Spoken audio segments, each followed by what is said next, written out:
has Barbara written all over it to me. Barbara would do it for sure, 120%. Yeah, the only one who I don't think would do it would be Lori. I was just talking to her team this morning. I said I would give a kidney if I could see her in a scrub daddy outfit dancing around with some toilet seats around her somewhere around on stage. But I don't think we can get Lori in that. Did you apply, listen, you've doled out such great business advice over 14 seasons on Shark Tank. Like, did you apply any business advice, like going into this? You seem like you're a man that always has a plan. Yeah, the only thing that I did apply, and I got to tell you, it wasn't my idea. It was one of the, I don't know, one of the costume people is I applied to stay in character at the end of the day because, when you think about businesses and everything else, a lot of times people want to get so granular on the business itself. And I knew going into there that I cannot compete from being a singer, right? If I tried to concentrate on the words and this and that, I'm never going to win, right? But I'm over 50 and I know how to do the robot. That's an asset. The robot will always be an asset, right? So always be in show mode, which hopefully is what led me to at least win against, the mummies, which were great. But at the end of the day, I went up against somebody that, her voice sounded like an angel. Even though I was robbed, her voice still sounded like an angel. Do you have any, like, who would you guess the harp is? I can never guess these things. You get when it's revealed, I don't watch too much TV, but and I just did Jennifer Hudson's show probably like 2 weeks ago, and Jennifer Hudson is extremely slim, and the harp was not as slim as Jennifer Hudson. She reminded me of a little bit of the old Jennifer Hudson, but I don't know. Whoever it is, man, if she's doing anything else, she just better drop it all and become a singer, because when those tears started shedding after she started singing, it's one of the most beautiful voices I've ever heard. And maybe because I was about 6 feet away from her when she started singing. Absolutely amazing. Wow. Well, listen, like I said, Shark Tank 14th season, you're heading into Kardashian's territory here. Like, this is one of the most successful reality. Like, what do you attribute the success? It's a great show, but what do you attribute the success to? I think it's the same as the success of the Masked Singer. I think it's seeing people stripped down and being vulnerable to be judged. Like all of us, we don't want to do that. We don't want to be stripped down and judged. I think it's unpredictable, as just the Masked Singer has changed up their format this year. You don't know what's going to happen on Shark Tank. It's very unpredictable. And Shark Tank, the difference of that is that, today it is exactly why Shark Tank started. Shark Tank started in 07, 08 when we couldn't find any money. People were jobless and we were frustrated and angry, and we wanted to empower ourselves and stop working for somebody else.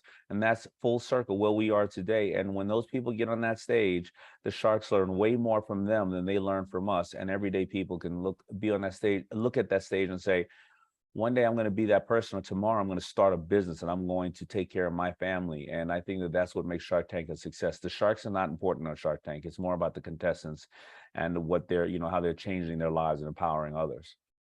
Well, speaking of the contestants, one of our advertisers here over the past several years has been Bombas Socks. So shout out to Bombas, but the most successful product in Shark Tank history. What just made you invest in Bombas and you said, hey, this could be a winner? Yeah, keeping in the theme of this, if you strip it all down, the last thing, I went on to the show to diversify my portfolio. I had already 10 clothing companies, 8 of them were dead. So the last thing I wanted to buy was socks.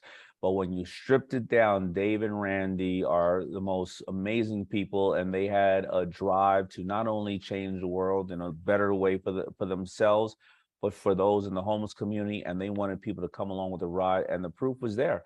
And I couldn't resist these guys. Even till today, very few people know who they are because they don't care about that. They care about changing lives, and up to till they gave away now, I think, over 80 million pieces of garments of clothes with the help of everybody who purchases to those in need. So it's going to always go down to the person, what people invest in. How often do you rub it in Kevin's face that you have the most successful product in Shark Tank history? I rub it in his face every time I do an interview. Every time I do an interview, I say, don't remember, when you see my fellow sharks that I call underachievers, who is the lead shark with the #1 product in Shark Tank history. And they try to do some, no, well, numbers is all about per quarter. I don't care. Shut up. I'm the best. Numbers don't lie, right? Numbers don't lie, no matter how much you want to try to fix them. Well, I sold the company in this period of time, so technically, you have sour grapes, technically. What about, are you ever shocked? Like, you mentioned Scrub Daddy, like you look at a Scrub Daddy, Squatty Potty, Tipsy Elves. Are you ever shocked at some of the ones that are these huge winners where you're just like, Tipsy Elves, I would have never predicted that. I am never shocked because it's a big world and there are a lot of people out there. And when you know the stats of things like one of the top selling, commercial products in history is a Rubik's Cube, or the other things, when I know so much about out there, I am never shocked. We don't invest in companies because it's not a good idea. It's not a good idea for us. Or maybe the person's not executing it the proper way. But if one of the biggest companies in the world is a brown sugary drink with bubbles that everybody else makes at the same time, I'm never shocked. Is there like one product that stands out to you that's just like, man, I just wish that was mine? Like it's the one that got away. The only one that I see, so for the most part, when we pass on them or we lose on something wasn't right for us, right? Ring doorbell, even Jamie said he was asking too much when he came into the tank, and then he went out and he reduced his ask. But the one that got away, the only one is Scrub Daddy, because I bid it on that one. And I fought for that one. So it didn't get away because I was like, yeah, I don't want it. I bid it on that one. And then Lori, she beat me. And she did so well with that thing that it's the second best-selling product in Shark Tank history. And I am pissed off. I'm so happy for Aaron, the owner, and Lori. But I'm pissed off because I also, whenever I'm out someplace like a hardware store or in a grocery store, that damn Scrub Daddy is smiling, looking at me all the time. It is literally everywhere. Well, listen, we talked about which sharks would be great on The Masked Singer. I think of some of like, your guest sharks that you've had over the years that would be good on The Masked Singer. But what was it like, guesting with like Bethenny Frankel, now Gwyneth Paltrow? What were they like? What was like working with them? Yeah, on Shark Tank.